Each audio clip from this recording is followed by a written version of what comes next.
ಭಾಳ ನನಗೆ ಸಂತೋಷವಾಗಿರ್ತಕ್ಕಂಥದ್ದು ಇವತ್ತಿನ ವಯಸ್ಸಲ್ಲಿ ಏನು ಇವತ್ತು ಹೇಟ್ ಸ್ಪೀಚ್ ಕಾನೂನನ್ನು ತಂದ್ರಲ್ಲ, ಅದನ್ನು ನಾನು ಪರ್ಸನಲಿ ಸ್ವಾಗತ ಮಾಡ್ತೀನಿ.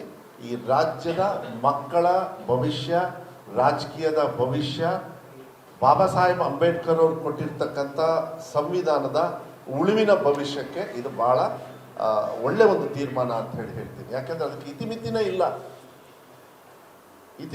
ಇಲ್ಲ.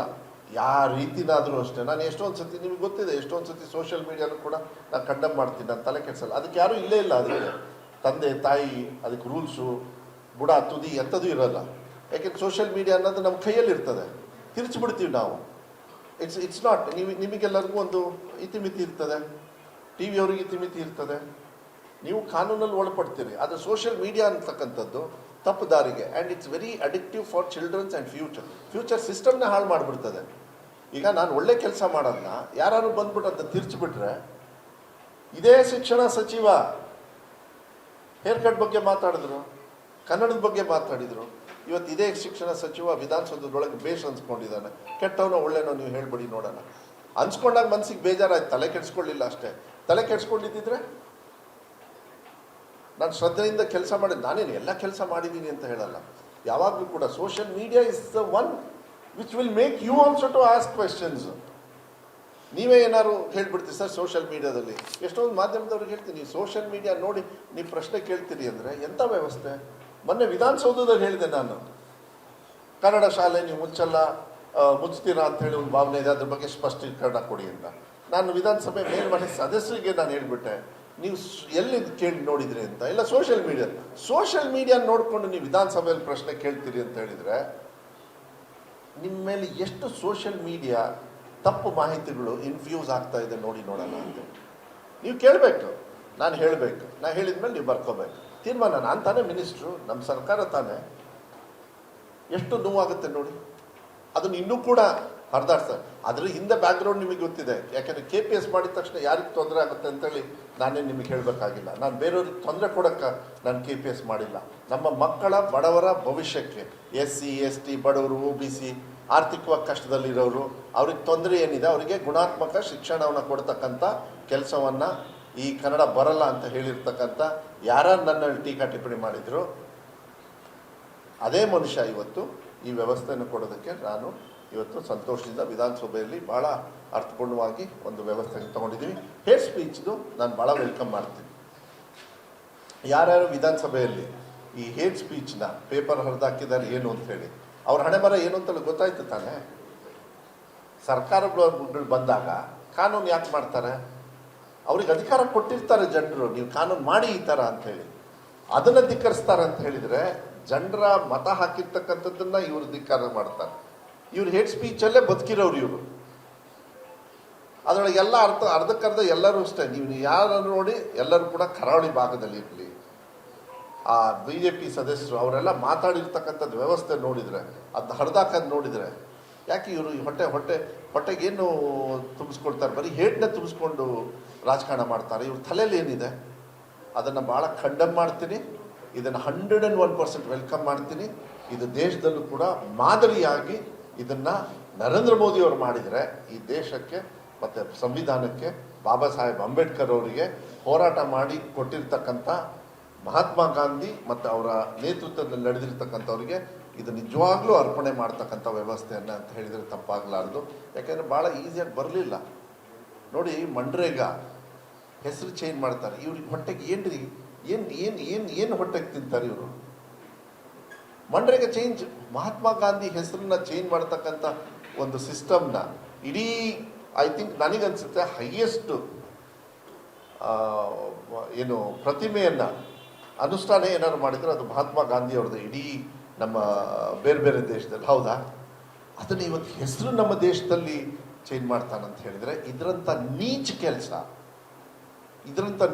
ಕೆಲಸ ಇನ್ಯಾವುದೂ ಇಲ್ಲ. ಮಹಾತ್ಮ ಗಾಂಧಿ ಅವ್ರು ಏನಂತಾರೆ? ದುಡಿತಕ್ಕಂಥ ಕೈಗೆ ಕೆಲಸ ಕೊಡೋದೆ ನಿಮ್ಮ ಸರ್ಕಾರಗಳ ಕೆಲಸ. ಅದೊಂದು ವರ್ಡ್ ಇದೆ, ನನಗೆ ಹೇಳಕ್ಕೆ ಬರ್ತಾ ಇಲ್ಲ ಅಷ್ಟೇ. ಮಹಾತ್ಮ ಗಾಂಧಿ ಅವರು ಹೇಳಿದ್ದೆ ಅದು. ಗುಡಿ ಕೈಗಾರಿಕೆ ಕೆಲಸ ಕೊಡಿ ಜನರಿಗೆ, ಕಾಯಕ ಕೈಲಾಸ. ಯಾರು ಹೇಳಿದ್ದು? ಬಸವಣ್ಣವ್ರು ಏನಂದ್ರು? ಬಸವಣ್ಣವ್ರು ಹೇಳಿರ್ತಕ್ಕಂಥದ್ದನ್ನ ಇವರೆಲ್ಲ ಮೋಸ್ಟ್ಲಿ ಮಹನೀಯರು ತಿಳ್ಕೊಂಡು ನಾರಾಯಣ್ ಗುರುಗಳು ಇರ್ಬೋದು, ಮಹಾತ್ಮ ಗಾಂಧಿಯವರು ಇರ್ಬೋದು, ಬಾಬಾ ಸಾಹೇಬ್ ಅಂಬೇಡ್ಕರ್ ಅವರು ಬರೀತಕ್ಕಂಥ ಸಂವಿಧಾನದಲ್ಲಿ ಎಷ್ಟು ಅರ್ಥಪೂರ್ಣವಾಗಿ ಕೊಟ್ಟಿದ್ದಾರೆ. ಒಂದು ದಿವಸ ಇವರು ಅದನ್ನು ಆಗಲಿಲ್ಲ ಅಷ್ಟೇ, ಅದನ್ನು ಅಟೆಂಪ್ಟ್ ಮಾಡಿದ್ರು ಅವರು. ಅಂಬೇಡ್ಕರ್ ಬರೆದಿರ್ತಕ್ಕಂಥ ಸಂವಿಧಾನ ಬದಲಾವಣೆ ಮಾಡೋಕ್ಕೆ ಬಂದಿರೋರು ಒಂದು, ಸದ್ಯ ಅವರೇ ಬದಲಾವಣೆ ಆಗೋಗ್ಬಿಟ್ರು. ಇವತ್ತು ಮಹಾತ್ಮ ಗಾಂಧಿ ಹೆಸರನ್ನ ಬದಲಾವಣೆ ಮಾಡ್ತಾರೆ ನಮ್ಮಂಥ ದೇಶದಲ್ಲಿ ಅಂತ ಹೇಳಿದರೆ, ಅದೇ ನೀವು ಮೋಸ್ಟ್ಲಿ ಗೋಡ್ಸೆ ಅಂತ ಅಂದುಬಿಡ್ತಾರೆ ನಾಳೆ ನಾಡ್ದು ಬೇಕಾದ್ರೆ. ಅದು ಆಗಬಾರ್ದು ಅಂತ ಹೇಳಿದರೆ ಜನರು ಜಾಗೃತರಾಗಬೇಕು. ಇದು ಭಾಳ ಮಾರಕ. ಇದು ಅಂಬೇಡ್ಕರ್ ಅವ್ರು ಕೊಟ್ಟಿರ್ತಕ್ಕಂಥ ಸಂವಿಧಾನ ಭಾಳ ಅರ್ಥಪೂರ್ಣವಾಗಿ. ಎಸ್, ಅಂಬೇಡ್ಕರ್ ಅವ್ರು ಕೊಟ್ಟಿರ್ತಕ್ಕಂಥ ಸಂವಿಧಾನ ಯಾಕೆ ಬದಲಾವಣೆ ಮಾಡ್ತಾರೆ, ಕೆಲವು ತಿದ್ದುಪಡಿನ ಯಾಕೆ ಮಾಡ್ತಾರೆ ಅಂತ ಹೇಳಿದರೆ, ರೈತರಿಗೆ ಸಹಾಯ ಆಗಬೇಕು, ವಿದ್ಯಾರ್ಥಿಗಳಿಗೆ ಸಹಾಯ ಆಗಬೇಕು, ಕಾರ್ಮಿಕರಿಗೆ ಸಹಾಯ ಆಗಬೇಕು, ಪತ್ರಿಕಾ ಮಾಧ್ಯಮದವ್ರಿಗೆ ನಿಮಗೆ ಸಹಾಯ ಆಗಬೇಕು, ನಮ್ಮಂಥವ್ರಿಗೂ ಅಷ್ಟೇ ಸಹಾಯ ಆಗಬೇಕು. ಕೆಲಸ ಮಾಡೋದಕ್ಕೆ, ಜನರಿಗೆ ಸಹಾಯ ಆಗೋದಕ್ಕೆ ಮಾಡಬೇಕು ಹೊರತು ಹೆಸರನ್ನೇ ಬದಲಾವಣೆ ಮಾಡೋದು. ಇವತ್ತುವರೆಗೂ ಕೂಡ ನೀವು BJP ಗೌರ್ಮೆಂಟ್ ಅವರು ಹೆಸರು ಬದಲಾವಣೆ ಮಾಡೋದು ಬಿಟ್ಟರೆ ಇನ್ನೇನು ಮಾಡಿಲ್ಲ. ಇಲ್ಲಿರ್ತಕ್ಕಂಥ ಸಂಸದರು, ನಾನು ಇವತ್ತು ನೋಡಿದೆ ಒಂದು ಪೇಪರಲ್ಲಿ, ಎಲೆ ಚುಕ್ಕೆ ರೋಗಕ್ಕೆ ಅರ್ಜಿ ಕೊಟ್ಬಿಟ್ಟಿದ್ದಾರೆ. ಎಲ್ಲಿ? ಕೇಂದ್ರದಲ್ಲಿ. ಅದು ಯಾರು ಸಚಿವರಿಗೆ ಗೊತ್ತಿಲ್ಲ, ಯಾಕಂದರೆ ಈಗ ಇದು ನಡೀತಾ ಇದೆ, ಎಂಥದ್ದು ಸೆಷನ್ ನಡೀತಾ ಇದೆ. ಒಂದಿಷ್ಟು ಟೈಪ್ ಮಾಡಿ ಕುತ್ಕೊಂಡ್ಬಿಡೋದು, ಅಲ್ಲಿ ಕೊಡೋದು, ಫೋಟೋ ಹೊಡಿಸ್ಕೊಂಬಿಡೋದು, ಇಲ್ಲಿ ಪೇಪರಲ್ಲಿ ಹಾಕ್ಸ್ಕೊಂಬಿಡೋದು, ಉತ್ತರ ಬಂದ್ಬಿಡುತ್ತಾ? ಇದೇ ಎಲೆ ಚುಕ್ಕೆ ರೋಗಕ್ಕೆ ಹಣ ಬಿಡುಗಡೆ ಮಾಡ್ತೀನಿ ಅಂತೇಳಿ ಯಡಿಯೂರಪ್ಪ ಅವ್ರು ಹೇಳಿದ್ರು ಇಲ್ಲೋ? ಅವ್ರ ಬಜೆಟಲ್ಲೋ ಇಲ್ಲ ಅವ್ರ ಹೇಳಿಕೆಗಳನ್ನು ಕೂಡ ಕೊಟ್ಟಿದ್ರು, ಅವ್ರು ಮುಖ್ಯಮಂತ್ರಿಗಳಿರಬೇಕಾದ್ರೆ. ನಾವು ಎಷ್ಟು 20 ಕೋಟಿ ಇಲ್ಲ, ಇವರು ಯಡಿಯೂರಪ್ಪರು 20 ಕೋಟಿ ಬಂತ ದುಡ್ಡು, ಎಲ್ಲಿ ಬಂತು ಹೇಳ್ರಿ ನೋಡ. ಬೊಮ್ಮಾಯಿಯವ್ರ 10 ಕೋಟಿ ಕರೆಕ್ಟಾ? ಅದು ಬಂತ? ಇಲ್ಲ. ಆದರೆ 2000 ಇದರೊಳಗೆ 86 ಕೋಟಿನ ನಾವು ನೇರವಾಗಿ ರೈತರಿಗೆ ಹಾಕಿರ್ತಕ್ಕಂಥದ್ದನ್ನು 2014ರಲ್ಲಿ ಮಾನ್ಯ ಸಿದ್ದರಾಮಯ್ಯ ಅವರು ಹಾಕಿದ್ದಾರೆ. ಆ ಸಂದರ್ಭದಲ್ಲಿ ನಾನು ಕೂಡ ಬೆನಿಫಿಷಿಯರಿ. ನಾವು ಇದು ಕೊಳೆ ರೋಗ ಎಲ್ಲದಕ್ಕೂ ಸೇರಿ ಬಂತ ಆ ಸಂದರ್ಭದಲ್ಲಿ. ಯಾಕೆಂದರೆ ಎಲೆ ಚುಕ್ಕೆ ರೋಗ ಅಷ್ಟೊಂದು ಇರಲಿಲ್ಲ. ಕೊಳೆ ರೋಗಕ್ಕೆ ಒಂದೇ ಅನಿಸುತ್ತೆ ಮೋಸ್ಟ್ಲಿ ಏನೇನು ಹಾನಿ ಆಗಿತ್ತು. ನಮಗೆಲ್ಲ ಜಾಸ್ತಿ ದುಡ್ಡು ಬಂದಿತ್ತು. ನಾವೆಲ್ಲ ನಾನು JDS ಅಲ್ಲಿ ಇದ್ದೆ ಅವಾಗ. ನನಗೂ ತೋಟ ಇರೋದ್ರಲ್ಲಿ ನನಗೂ ಕೂಡ ಬಂತು. ಅಮಿತ್ ಶಾ ಅವರು ಇಲ್ಲೇ ಬಂದರು. ಯಾರೋ ತೀರ್ಕೊಂಡು ಹೋದ್ರಲ್ಲ ಹೆಣ್ಮಕ್ಳು, ನಂದಿತಾ, ಆ ಸಂದರ್ಭದಲ್ಲಿ ಬಂದು 2014 ಟೈಮ್ ಅನಿಸುತ್ತೆ, ಚುನಾವಣೆ ಅಂಥೇಳಿ ಪುಕ್ಷಟೆ ಭಾಷಣ ಮಾಡಿ ಇವರೇ 500 ಕೋಟಿನೋ 400 ಕೋಟಿನೋ ಏನೋ ಸಂಶೋಧನಾ ಕೇಂದ್ರ ಮಾಡಿದ್ಬಿಡ್ತೀವಿ ಅಂತೇಳಿ. ಆದರೆ ಅದೇ ಇವತ್ತು ನಾವು ಎಲೆ ಚುಕ್ಕೆ ರೋಗಕ್ಕೆ ನಮ್ಮ ಸಂಶೋಧನೆ ಮಾಡಿ ಅದನ್ನು ಆದಷ್ಟು ಬೇಗ ತೀರ್ಮಾನ ತಗೊಳ್ಳಿ ಅಂತ ಐ ಥಿಂಕ್ ನಿನ್ನೆನೇನೋ ಆರ್ಟಿಕಲ್ ಬಂದಿರಬೇಕು ನೋಡಿ. ಅದು ನಿನ್ನೆನೋ ಮೊನ್ನೆನೋ ಒಂದು ಆರ್ಟಿಕಲ್ ಬಂದಿದೆ, ಅವ್ರಿಗೆ ಆದಷ್ಟು ಬೇಗ ತಗೊಳ್ಳಿದ್ದ. ಇವ್ರು ಹೋಗ್ಬಿಟ್ಟು ಅರ್ಜಿ ಏನು ಲೆಟರ್ ಕೊಟ್ಬಿಟ್ರೆ ಬಂದ್ಬಿಡುತ್ತಂತ. ಸೆಂಟ್ರಲ್ ಗೌರ್ಮೆಂಟ್ ಅವ್ರು ಏನು ಮಾತು ಕೊಟ್ಟರು? ಅಮಿತ್ ಶಾ ಅವರು ಇತ್ಲಾಗ ತಿರುಗಿ ನೋಡೇ ಇಲ್ಲ ಅವರು. ಮೋಸ್ಟ್ಲಿ ನೆಕ್ಸ್ಟ್ ಯಾವ್ದಾದ್ರು MP ಚುನಾವಣೆ ಇದ್ದರೆ ಬೇಕಾದ್ರೆ ಏನಾದ್ರು ಫ್ರೀ ಇದ್ರೆ ಬಂದು ಹೋಗ್ತಾರೇನೋ. ಇದೆಲ್ಲ ಯಾಕೆ ಪ್ರಶ್ನೆ ಮಾಡ್ತಾ ಇಲ್ಲ ನೀವು? ಇದೇ ಸಂಸದರು ಎಲ್ಲಾದರೂ ನಾವು ಕಟ್ಟಿರ್ತಕ್ಕಂಥ ಟ್ಯಾಕ್ಸ್ ಹಣನ ಕೊಡಿ ಅಂತ ಕೇಳಿದ್ರ ನಮಗೆ ಹೇಳ್ತಾರೆ ನೀವೇನು ಮಾಡ್ತಾ ಇದ್ರಿ ಕಾಂಗ್ರೆಸ್ ಅವರ? ಅಲ್ರಿ, ನೀವೇನು ಮಾಡ್ತಾ ಇದ್ರಿ ಹೇಳ್ರಿ. ಇವ್ರು ಬಾಯ್ ಬಿಡೋ ಯೋಗ್ಯತೆನೇ ಇಲ್ಲ ಎಲ್ಲ BJP ಸಂಸದರಿಗೆ. ಕಾಂಗ್ರೆಸ್ ಅವ್ರು ಹೋಗಿ ಒಂದು 4 ಮಾತಾಡ್ತಾರೆ. BJP ಯಾರು ಒಂದು ದಿವಸ ನಮಗೆ ಟ್ಯಾಕ್ಸ್ ಆದರೂ ಕೊಟ್ಟರೆ ಏನಾಗ್ತದೆ ನೋಡಿ, ಕಟ್ ಮಾಡ್ತಾನೆ ಇದ್ದಾರೆ. ನಾವು ಹೋದ ಸತಿ ಅತಿವೃಷ್ಟಿನ ಬರಗಾಲ ಆದಾಗ ನಾವೆಲ್ಲ ಸ್ಟ್ರೈಕಿಗೆ ಹೋಗಿದ್ವಿ ಡೆಲ್ಲಿಗೆ. ಅದನ್ನೇ ನೋಡಿ ಸುಪ್ರೀಂ ಕೋರ್ಟ್ ಆರ್ಡರ್ ಮಾಡಿದ್ರೆ ಇಲ್ಲ 4,500 ಕೋಟಿ ಬಂತೋ ಇಲ್ಲೋ. ಅದು ನಮ್ಮ ಹೋರಾಟ, ಅದು BJP ಅವ್ರದ್ದಲ್ಲ. ಕೋರ್ಟ್ ಚೀಮಾರಿ ಹಾಕಿ ಆಮೇಲೆ ನಮಗೆ ದುಡ್ಡು ಬಂದಿರ್ತಕ್ಕಂಥದ್ದು. ಟ್ಯಾಕ್ಸ್ ಕಲೆಕ್ಷನ್ಸ್ ಮಾಡ್ತಾರೆ ಇಷ್ಟೊಂದು ಕೋಟ್ಯಾಂತರ ರೂಪಾಯಿ.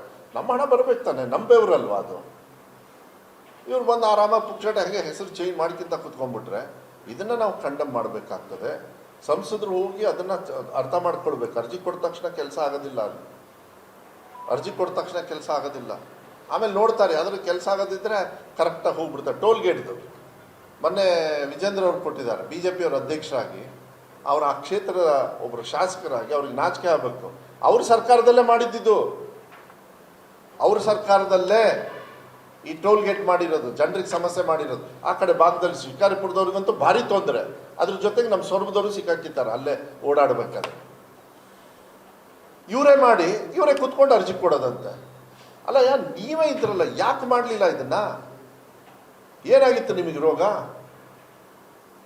ಟೀಕಾ ಟಿಪ್ಪಣಿ ಮಾಡಿಬಿಡೋದು ಒಂದೇ ಸತಿ ಹೆಂಗೆ ಬೇಕು ಹಾಗೆ ಮನಸ್ಸಲ್ಲಿ. ಅದಕ್ಕೆ ಇದೆಲ್ಲ ಅರ್ಥ ಮಾಡ್ಕೊಳ್ಬೇಕಾದ್ರೆ ಜನಪ್ರತಿನಿಧಿಗಳು.